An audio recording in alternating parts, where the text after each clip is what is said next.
Преку незаконска шема со лажни медицински диагнози, група од над 50 лица години наназад правеле злоупотреби за финансиска помош за аплицирање, добивање и користење туѓа нега и инвалидски пензии.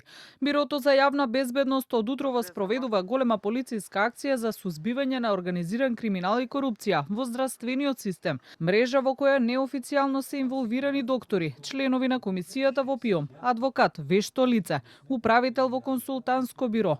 Дел од нив се веќе лишени од слобода, а дел во полициските станици и пред јавен обвинител, но официјално од МВР потврдуваат само дека акцијата се уште трае. Министерството за внатрешни работи во координација со основното јавно обвинителство за гонење на организиран криминал и корупција спроведува акција на повеќе локации низ државата.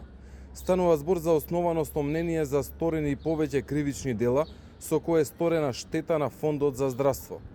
Со оглед на обемот на акцијата, повеќе информации ќе бидат споделени по незиното завршување.